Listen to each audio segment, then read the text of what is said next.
হরে কৃষ্ণা।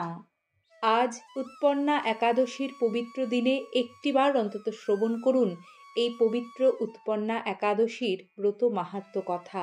এরই সাথে এই পর্বে আমরা আপনাদের উৎপন্না একাদশীর পারণের সঠিক সময়সূচিটিও লিখিত প্রদান করব। সাথে থাকবে পারণের মন্ত্র। উৎপন্না একাদশী কেউ কেউ 26শে নভেম্বর, আবার কেউ ব্যঞ্জলি মহা দ্বাদশী যুক্ত 27শে নভেম্বর পালন করতে চলেছেন। সেক্ষেত্রে এই 2 দিনের জন্যই পালনের সময়সূচি কি হবে তা এই পর্বে আপনাদের বিস্তারিত জানানো হবে। শুরু করছি উৎপন্না একাদশীর মাহাত্ম্য কথা। ওম নমো ভগবতে বাসুদেবায় নমঃ।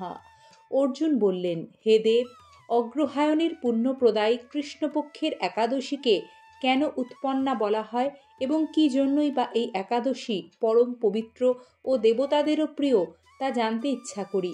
আপনি কৃপা করে আমাকে তা বলুন। শ্রী ভগবান বললেন, হে পৃথাপুত্র, পূর্বের সত্যযুগে মূঢ় নামে এক দানব ছিল। অদ্ভুত আকৃতি বিশিষ্ট সেই দানবের স্বভাব ছিল অত্যন্ত কোপন। সে দেবতাদেরও ভীতিপ্রদ ছিল। যুদ্ধে দেবতাদের, এমনকি স্বর্গরাজ ইন্দ্রকে পর্যন্ত পরাজিত করে স্বর্গ থেকে সে বিতাড়িত করেছিল। এইভাবে দেবতারা পৃথিবীতে বিচরণ করতে বাধ্য হয়েছিল। তখন দেবতারা মহাদেবের কাছে গিয়ে নিজেদের সমস্ত দুঃখ সবিস্তারে জানালেন। শুনে মহাদেব বললেন, হে দেবরাজ, যেখানে শরণাগত বৎসল জগন্নাথ গরুধ্বজ বিরাজ করছেন, তোমরা সেখানে যাও। তিনি আশ্রিতদের পরিত্রাণকারী। তিনি নিশ্চয়ই তোমাদের মঙ্গল বিধান করবেন। দেবাদিদেবের কথা মতো দেবরাজ ইন্দ্র দেবতাদের নিয়ে ক্ষীর সমুদ্রের তীরে গমন করলেন। জলে শায়িত শ্রী বিষ্ণুকে দর্শন করে দেবতারা হাত জোড় করে তাঁর স্তব করতে লাগলেন। স্তুতির মাধ্যমে নিজ নিজ দৈন্য ও দুঃখের কথা তাঁরা ভগবানকে জানালেন।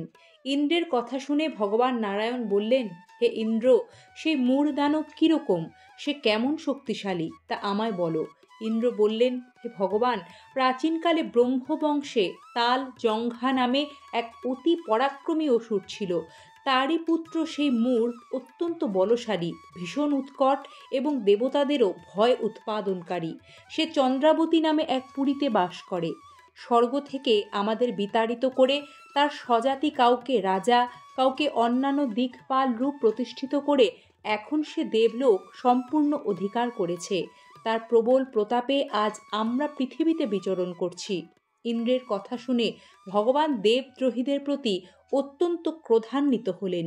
তিনি দেবতাদের সঙ্গে চন্দ্রাবতী পুরীতে গেলেন। সেই দৈত্যরাজ শ্রী নারায়ণকে দর্শন করে পুনঃ পুনঃ গর্জন করতে লাগল। দেবতা ও অসুরের মধ্যে তুমুল যুদ্ধ শুরু হয়ে গেল। যুদ্ধে দেবতারা পরাজিত হয়ে এদিক ওদিক পালিয়ে গেল। তখন যুদ্ধক্ষেত্রে শ্রী নারায়ণকে একা দেখে সেই দানব তাকে দাঁড়াও দাঁড়াও বলতে লাগলো। শ্রী ভগবানও ক্রোধে গর্জন করে বললেন, রে দুরাচার দানব, আমার বাহুবল দেখ। এই বলে অসুরপক্ষীয় সমস্ত যোদ্ধাদের দিব্য বাণের আঘাতে তিনি নিহত করতে লাগলেন। তখন তারা প্রাণ ভয়ে নানা দিকে পালাতে লাগলো। সেই সময় ভগবান নারায়ণ দৈত্য সৈন্যদের মধ্যে সুদর্শন চক্র নিক্ষেপ করলেন। ফলে সমস্ত সৈন্য ধ্বংসপ্রাপ্ত হল। একমাত্র মূঢ় অসুরই জীবিত ছিল। সে অস্ত্রযুদ্ধে নারায়ণকেও পরাজিত করল।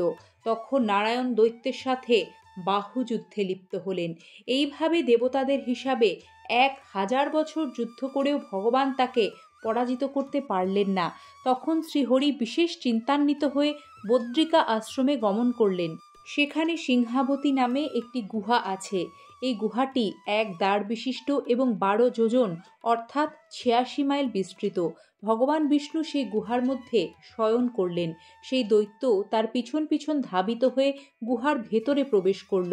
সে বিষ্ণুকে নিদ্রিত বুঝতে পারল। অত্যন্ত আনন্দিত হয়ে গোপনে তাকে বধ করার উদ্দেশ্য নিল। দানবের এইরকম চিন্তার সঙ্গে সঙ্গেই শ্রী বিষ্ণুর শরীর থেকে একটি কন্যা উৎপন্ন হলো। এই কন্যাই উৎপন্না একাদশী। তিনি রূপবতী, সৌভাগ্যশালিনী, দিব্য অস্ত্রশস্ত্র ধারিণী এবং বিষ্ণু তেজ সম্ভূতা বলে মহাপরাক্রমশালী ছিলেন। দৈত্যরাজ সেই স্ত্রী রূপিণী দেবীর সাথে তুমুল যুদ্ধ শুরু করল। কিছুকাল যুদ্ধের পর দেবীর দিব্য তেজে ওই অসুর ভস্মীভূত হয়ে গেল। তারপর ভগবান বিষ্ণু জেগে উঠে সেই ভস্মীভূত দানবকে দেখে বিস্মিত হলেন। এক দিব্য কন্যাকে তাঁর পাশে হাত জোড় করে দাঁড়িয়ে থাকতে দেখলেন। বিষ্ণু বললেন, হে মহাপরাক্রান্ত উগ্রমূর্তি, এই মূঢ় দানবকে কে বধ করল? যিনি একে হত্যা করেছে তিনি নিশ্চয়ই প্রশংসনীয় কর্ম করেছে। সেই কন্যা বললেন, হে প্রভু, আমি আপনার শরীর থেকে উৎপন্ন হয়েছি। আপনি যখন ঘুমিয়েছিলেন তখনই দানব আপনাকে বধ করতে চেয়েছিল। তা দেখে আমি তাকে বধ করেছি। আপনাদের কৃপাতেই আমি তাকে বধ করতে পেরেছি।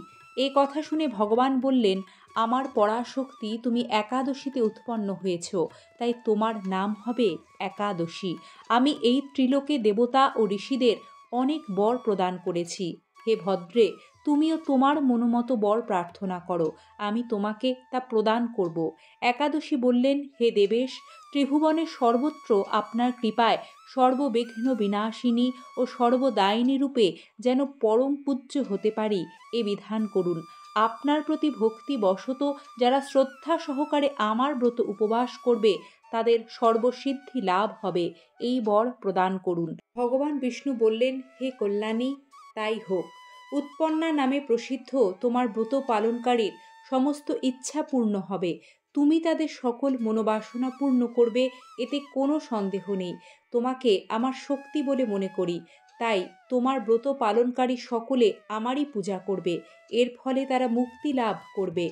তুমি হরিপ্রিয়া নামে জগতে বিখ্যাত হবে। তুমি ব্রত পালনকারীর শত্রু বিনাশ, পরমগতি দান এবং সর্বসিদ্ধি প্রদান করতে সমর্থ হবে। ভগবান বিষ্ণু এইভাবে উৎপন্না একাদশীকে বরদান করে অন্তর্হিত হলেন। সমস্ত ব্রতকারী দিবারাত্রি ভক্তিপরায়ণ হয়ে এই উৎপন্না একাদশীর উৎপত্তির কথা শ্রবণ কীর্তন করলে শ্রীহরির আশীর্বাদ লাভে ধন্য হবে। জয় উৎপন্না একাদশী তিথি কি জয়। জয় শ্রীকৃষ্ণ। রাধে রাধে। কৃষ্ণ কৃপায় মঙ্গল হোক জগৎ সংসারের। ভালো থাকবেন, সাথে থাকবেন। দেখা হবে আগামী পর্বে।